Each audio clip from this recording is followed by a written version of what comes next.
धर्म स्नेही बंधुओं, धर्म हमेशा धर्मात्मा के ऊपर सवार होकर चलता है। धर्म, ध्यान से सुनना, धर्म हमेशा धर्मात्मा के ऊपर सवार होकर चलता है। धर्म की सेवा करनी हो तो किसकी सेवा करनी पड़ेगी? परमात्मा तो वर्तमान में यहाँ है ही नहीं है। धर्म की सेवा करनी हो तो किसकी सेवा करनी पड़ेगी? धर्मात्मा की सेवा करने से धर्म होगा कि नहीं होगा? बोलिए। आप धर्म की सेवा करना चाहते हो ना, तो कैसे करोगी? धर्म कोई एक कहीं रखी हुई चीज तो है नहीं। धर्म के कोई हाथ पांव अलग से तो है नहीं है कि तुम बैठ के दबा दो।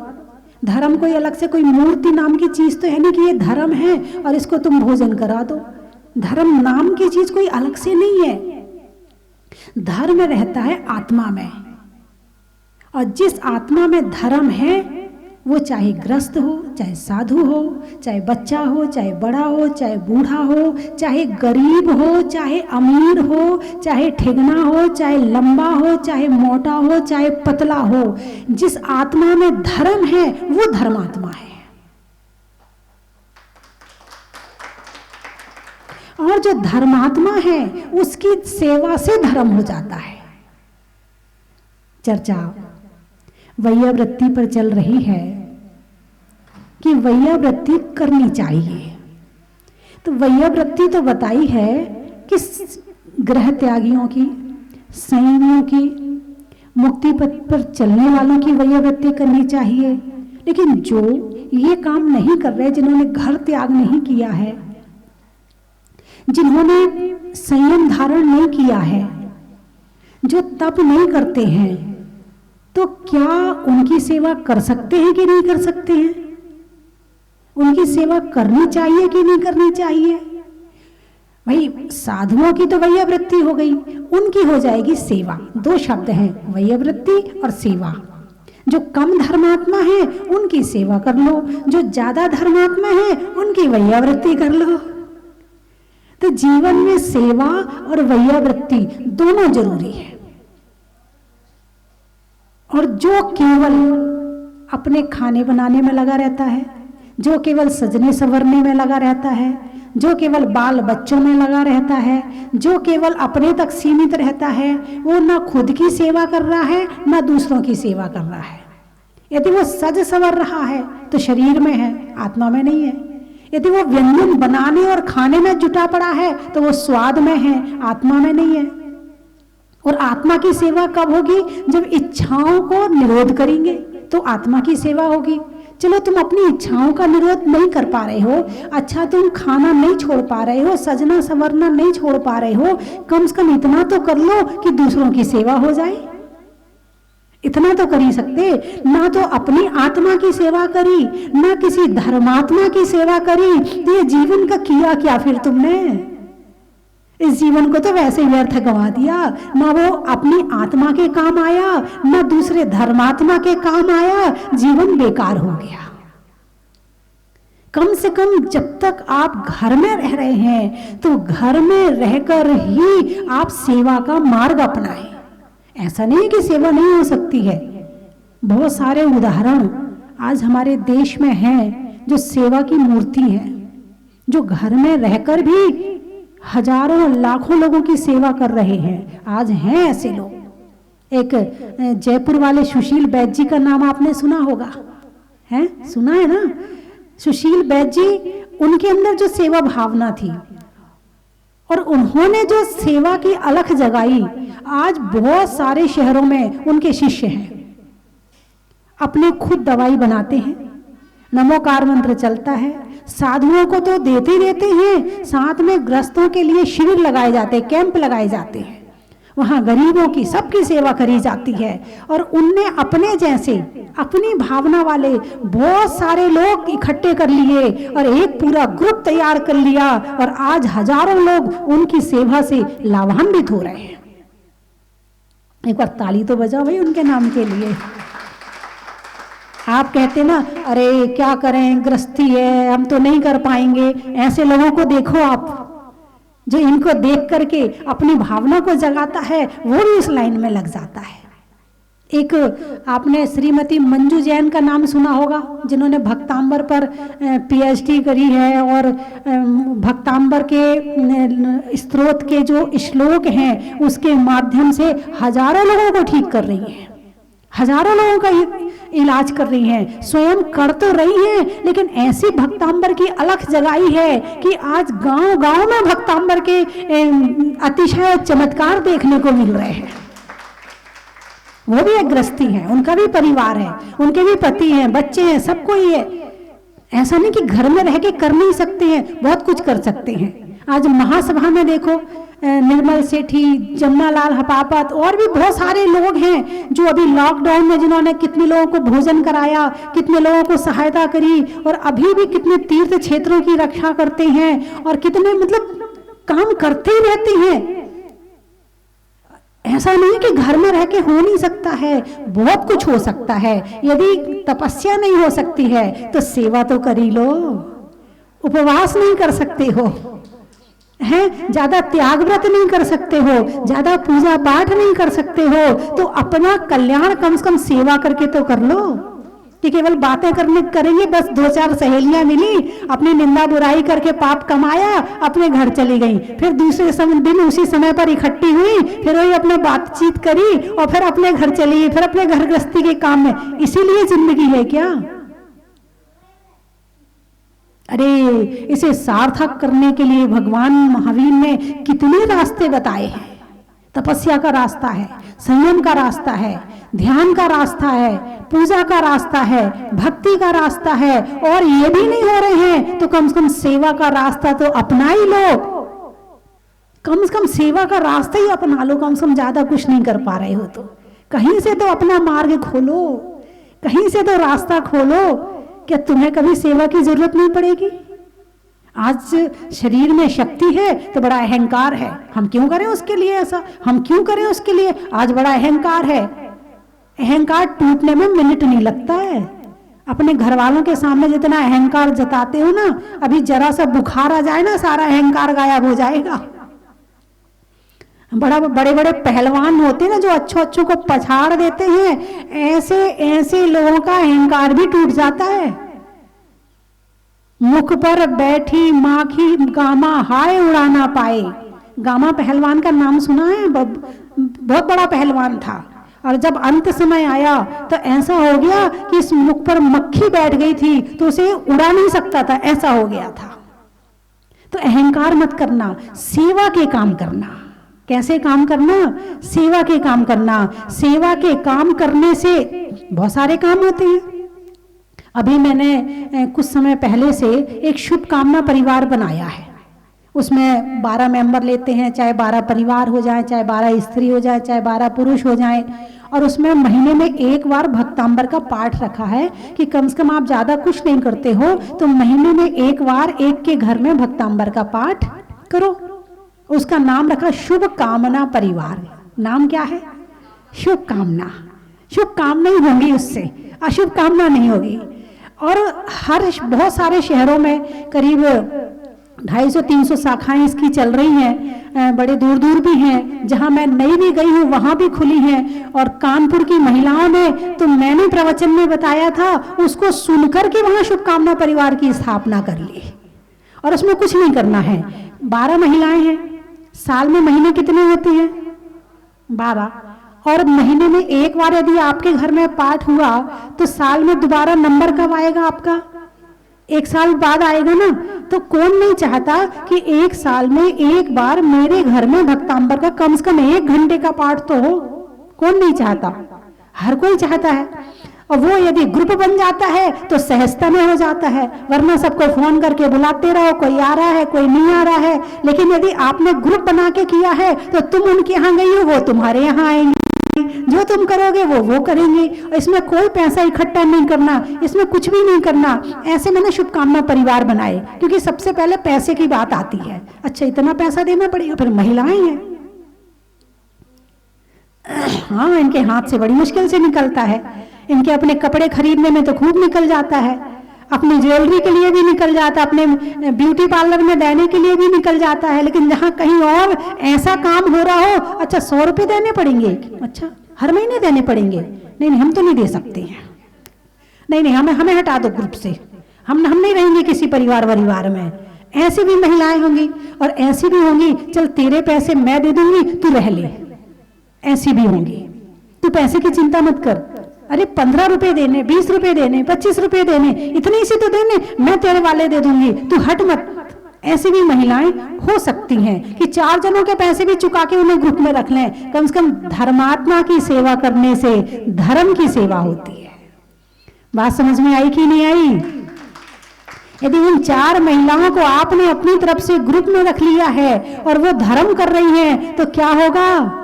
धर्मात्मा की सेवा हुई, और धर्मात्मा की सेवा से धर्म की सेवा हुई। अब धर्म कहीं अलग से तो चीज है नहीं कि तुम उसको पकड़ के उठा के ले आओ और उसकी सेवा कर लो। धर्मात्मा की ही सेवा करनी पड़ेगी तो धर्म की सेवा होगी। तो इस तरह से शुभकामना परिवार चल रहे। लेकिन मैंने देखा कि जब अच्छी अच्छी महिलाएं जहां इकट्ठी होती हैं, जहां अच्छे विचार वाले इकट्ठे होते हैं, वहां मैंने तो एक काम बताया था। उन महिलाओं ने और पुरुषों ने, बहुत सारे पुरुषों ने, कोई गरीबों को खाना खिला रहा है, कोई कंबल बांट रहा है, कोई मंदिर में प्रोग्राम करा रहे हैं, कोई सांस्कृतिक प्रोग्राम करवा रहे हैं, कहीं शादी हो रही है तो उनके घर भक्तांबर के पाठ हो रहे। मैंने तो एक काम बताया था, लेकिन महिलाएं जब इकट्ठी हुई तो उन्होंने बहुत सारे काम अपने आप ही कर लिए। बस एक नेतृत्व करने की देर है। आपके अंदर सेवा की भावना भी है, आपके अंदर भक्ति की भावना भी है, आपके अंदर तपस्या की भावना भी है, आपके अंदर ध्यान की भावना भी है। बस आपको रास्ता दिखाने वाला चाहिए। जैसे ही रास्ता दिखाने वाला मिलता है, आपको लगता नहीं सही है, मुझे करना चाहिए, और आप लग जाते हैं उस काम में। हालांकि संस्कार कम होने के कारण 2-4 महीने करेंगे फिर छोड़ देंगे।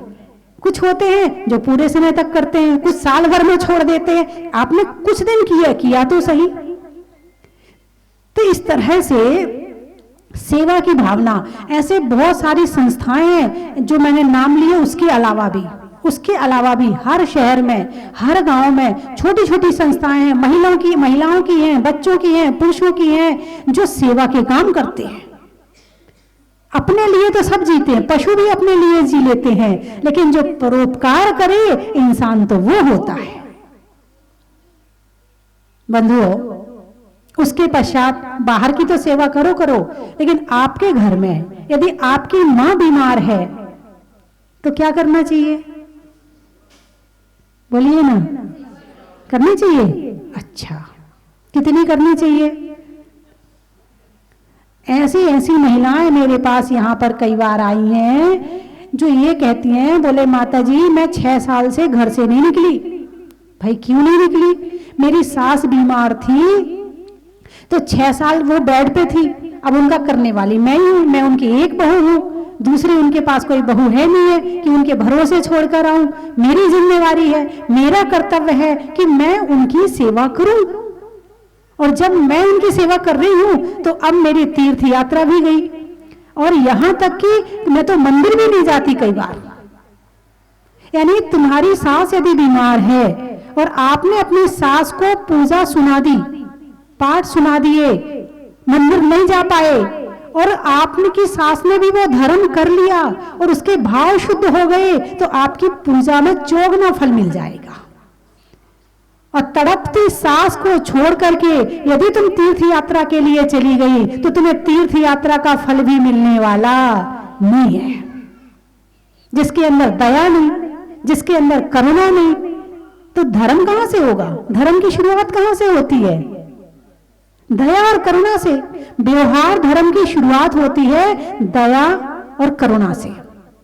जिसके अंदर दया और करुणा नहीं है, जो ऐसी महिलाएं मैंने बहुत, एक नहीं कई देखी हैं कि 5-5 साल घर से नहीं निकले। धन्य है वो महिलाएं जिसके अंदर इतना समर्पण है, इतनी सहनशीलता है, जिनके अंदर इतना पेशेंस है, जिनके अंदर में इतना समर्पण भाव है, सेवा की भावना है कि मेरी सास बीमार है, मैं कहीं नहीं जाऊंगी। मैं उसे छोड़ करके नहीं जाऊंगी। जब तक मेरी सांस है, कम से कम सेवा का मौका तो मिला है, मैं भी धर्म करूंगी, उसे भी धर्म करवाऊंगी। बोलिए, ये धर्म है कि नहीं है? ये धर्म है कि सबसे पहले तो इसको धर्म मानो। यदि धर्म मानोगे तो करोगे। यदि धर्म केवल पूजा पाठ को मान लिया तो तुम घर वालों को बीमार छोड़ करके पहले तुम पूजा करने जाओगे। यदि घर में जरूरत है तुम्हारी किसी को, तो पहले तुम उसके पास रहो, उसको धर्म सुनाओ। उसको धर्म सुनाते ही तुम्हारा धर्म दुगना हो गया। कितना हो गया? दुगना हो गया। आप लोग हर मोहल्ले में बहुत सारी महिलाएं होती हैं, होती कि नहीं होती हैं? आपस में बैठ करके बस अपने काम धंधे से फ्री हुई, घर के काम से, और बाहर बैठ करके अपनी गपशप शुरू कर दी। ऐसी महिलाएं बहुत सी हैं कि नहीं है? अरे बोलिए ना। आप लोग तो नहीं है ना उनमें से? बाहर गपशप करने वाली कितनी महिलाएं हैं? अच्छा, कितनी महिलाएं गपशप नहीं करती वो हाथ उठा ले तो पता चल जाएगा मुझे। 1 2, बस 2 नहीं करती, इसका मतलब सारी करती हैं। ओहो हो, इनकी संख्या ज्यादा है।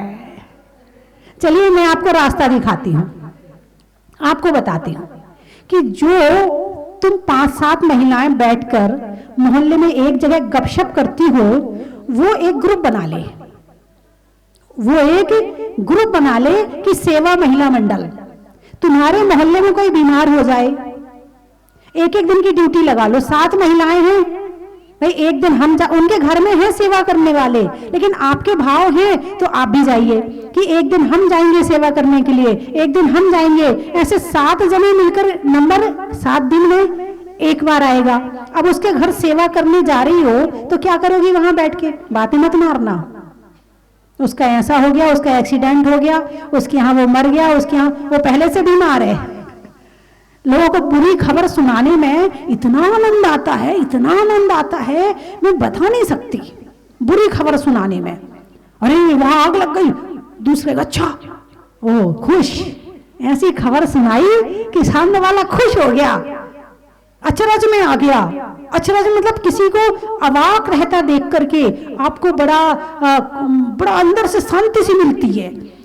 लेकिन एक बात आग लगाने में, हाँ, किसी सामने वाले में आग लग जाए तो तुम्हें बड़ा आनंद आता है, लेकिन नहीं, ये बहुत गलत है। बुरी खबर तो सुनाना ही नहीं चाहिए। पहली बात तो पहले वो तुम्हारे दिमाग में वो खबर पहले से घूम रही है, फिर दूसरी बार तुमने सामने वाले को सुना दी तो और गड़बड़ कर दिया। तो आप कभी किसी बीमार की सेवा करने जाओ, उसे कोई बुरी खबर मत सुनाओ कि कोई मर गया, कि कोई किसी को बड़ी बीमारी हो गई, कि किसी के यहाँ लड़ाई हो गई, कि किसी के यहाँ झगड़े हो गए, या उसकी सास से बहू का कुछ चल रहा हो तो तुम उसमें शुरू हो जाओ। नहीं, मौन लेके जाओ, बातें करने का मौन लेकर जाओ और वहां जाकर के पाठ सुनाओ, धर्म चर्चा करो। कुछ आपके उसमें ध्यान के वीडियो हो, यूट्यूब में जैन ध्यान के जो मंत्र हैं, ध्यान सूत्र तुम्हारे, हाँ यूट्यूब में होंगे शायद, ध्यान सूत्र, उसमें बहुत सारे सूत्र पड़े हुए हैं। उसको खोल के बैठ जाओ और आंख बंद कर लो और उस पर ध्यान करो। तो वो ध्यान करवा दो, उससे धर्म की चर्चा करो, श्रीपाल की चर्चा करो, मैना सुंदरी की चर्चा करो। उसके घर जाकर के उसकी सेवा करने का मतलब ये नहीं है कि तुम उससे बातें करने जा रहे हो। उसको बैठ करके उसके पैर दबाओ, उसको ये करो, ये करने कह रही हूं मैं। सेवा का मतलब मानसिक सेवा, और उसके पैर दुख रहे हैं तो पैर भी दबा दो, उसको तेल लगाना है उसके पैर में तेल भी लगा दो। तो वैयावृत्ति ग्रुप हो जाएगा आपका, मोहल्ले में आपका बैठना भी हो गया, ग्रुप भी बन गया और सेवा भी हो गई। ऐसा कर सकते कि नहीं कर सकते? अरे बोलिए ना, कौन कौन कर सकता है? हाथ उठाओ। अपने मोहल्ले वालों को ग्रुप में बना लो। मैं बाहर जाने नहीं कह रही, जो आप बातें करते उन्हीं के साथ की कह रही। उठाइए हाथ, कितने लोग कर सकते हैं? चलिए, बहुत अच्छा लगा। छोटी उम्र वाली बहुओं ने हाथ उठाया, उठाइए, बहुत अच्छा लगा। इनके अंदर तो सेवा भाव डालने हैं मुझे। अब पुरुषों में आप लोग क्यों नहीं कर सकते हो? आप भी तो रात को बैठ के बातें गप्पे करते हो, बहुत अच्छा लगा। और जो लोग टीवी में देख रहे हैं वो भी ये काम कर सकते हैं और वो भी जरूर हाथ उठाएं। तो ऐसा आपका ग्रुप बन गया। और मोहल्ले में जब किसी की यहाँ जरूरत होती है तो कोई अपने रिश्तेदार को बुलाता है, कोई अपनी बहन को बुलाता है, कोई किसी को बुलाता है, कोई किसी को बुलाता है। अब उसके आने की अनुकूलता है नहीं है, उसके यहाँ कोई परेशानी है, वो बेचारा परेशान होता है। यदि मोहल्ले में ये ग्रुप तैयार हो जाएगा तो तुम्हें किसी रिश्तेदार को बुलाने की जरूरत नहीं पड़ेगी। बात समझ में आई कि नहीं आई? और एक ऐसा ग्रुप तैयार हो जाएगा कि जो आपको हमेशा, एम्बुलेंस बाद में आएगी, पहले आप पहुंच जाएंगे उसके पास में। आप उसे कह के रखें, अपना नंबर दे के रखें, जब भी आपको जरूरत है आप मुझे बुलाएं। कभी आसपास में किसी का अंतिम समय चल रहा है, वो 7-8 महिलाएं उसका अंतिम समाधि करवाने के लिए 2-2 घंटे की ड्यूटी लगा लें। 2 घंटे मैं पाठ सुनाऊंगी, 2 घंटे आप पाठ सुनाना, 2 घंटे आप पाठ सुनाना, अच्छे से उसकी समाधि करवाओ। इसको समाधि ग्रुप भी कर दें तो भी कोई दिक्कत नहीं है। तो ऐसा करने से एक दूसरे को सहयोग भी मिला, तुम्हारे द्वारा सेवा भी हुई, और जो तुम व्यर्थ बातें कर रही थी बैठ करके, उसमें भी आपका जो पाप का बंध हो रहा था वो भी रुक गया। व्यर्थ बात करने से, अच्छा, धर्म चर्चा करने से पुण्य लगता है कि पाप? पुण्य लगता है। और धर्म के अलावा अन्य चर्चा करने से, अरे वाह, आप सब समझदार हैं। तो मैंने आपको किससे बचाया है? बचोगे कि नहीं? हैं? कौन कौन बचने का प्रयास करेगा? हाथ उठाओ। बहुत बढ़िया। दूसरी बात, अब आपके मोहल्ले में ऐसे लोग भी होंगे कि जिनके बच्चे बाहर रहते हैं और वो वृद्ध पति पत्नी दोनों अकेले रहते हैं कि नहीं? आपके मोहल्ले में मिल जाएंगे।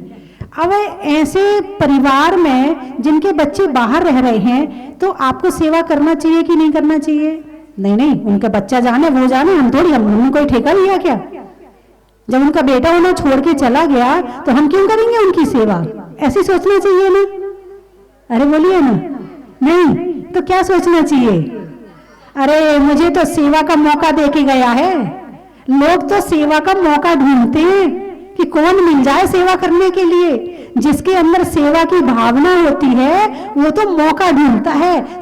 जिसकी आप सेवा कर रहे हो वो, उससे तुम्हें धन मिले ना मिले, मगर दुआ तो मिली जाएगी, उसकी अच्छी भावनाएं तो मिली जाएंगी। अच्छी भावनाएं किसी करोड़ों रुपए से कम नहीं है। जब दुनिया में पैसा काम नहीं आता है ना, तब दुआ काम आती है, तब भावनाएं काम आती है। बात समझ में आई कि नहीं? करते रहो भला, बीज डालते रहो। जितने बीज डालोगे, फल खाने की इच्छा मत रखना कि मैंने किया है तो वो मेरा करे। करना मेरे हाथ में है, मिलना पुण्य के हाथ में है।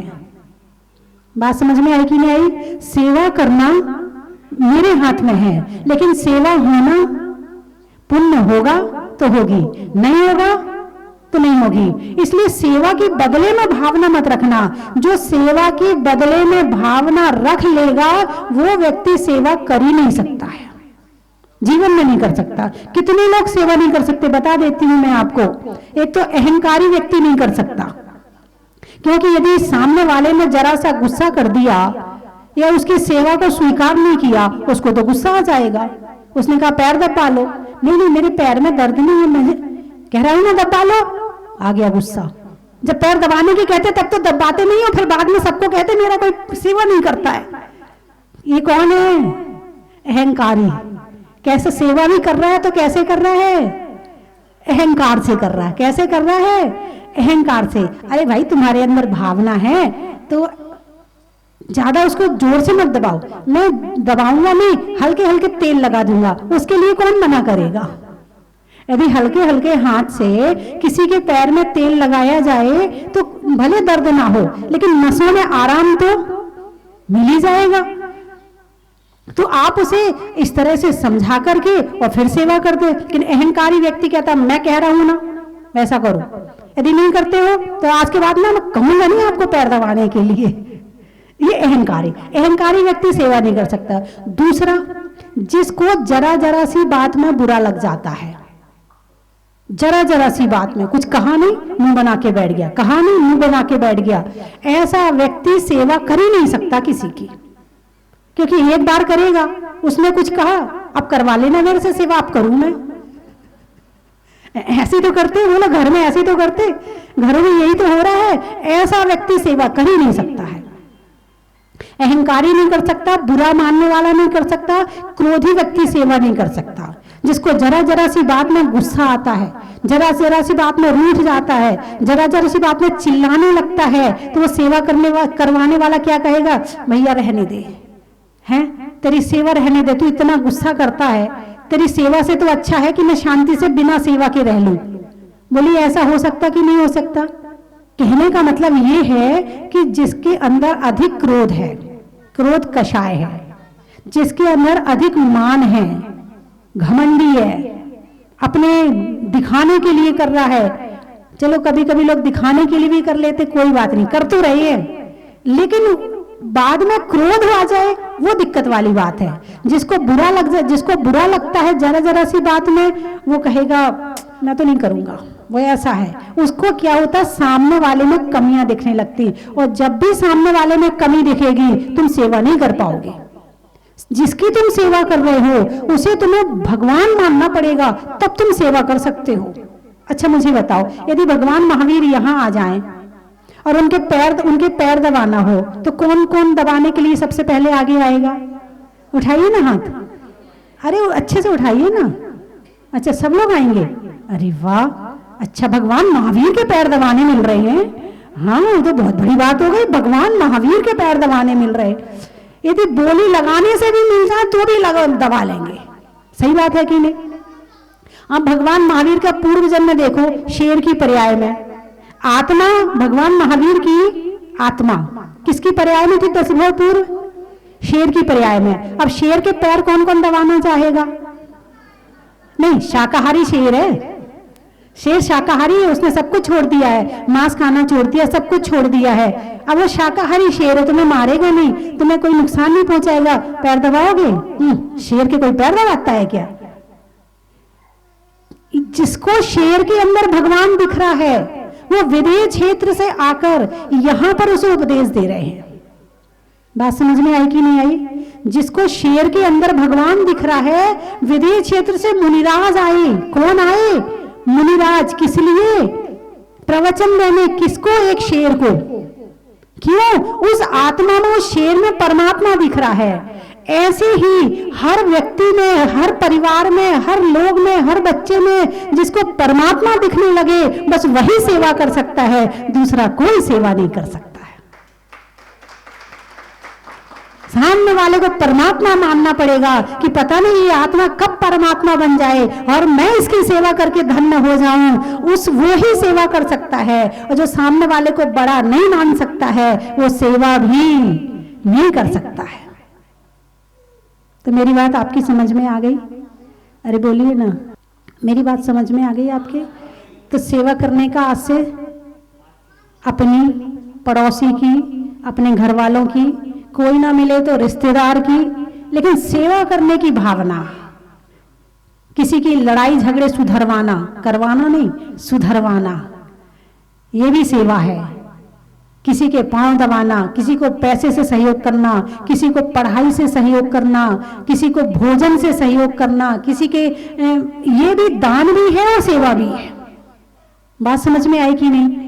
अभी कहीं बोली लेनी होगी 1 लाख रुपए की ले लेंगे, लेकिन 1 लाख रुपए से कितने लोगों की सेवा हो सकती है ये भी देखो आप, वो भी जरूरी है। कितने लोगों को पढ़ा सकते हैं आप, ये भी देखो आप। कितने पशु पक्षियों का पेट भर सकते हैं वो भी देखो आप, ये भी सब सेवा है। तो आप अपने सबको परमात्मा मानकर कैसे सेवा के भाव पैदा कर सकते हैं, ये आपके ऊपर है। मैंने तो बता दिया और मैंने तो जता दिया।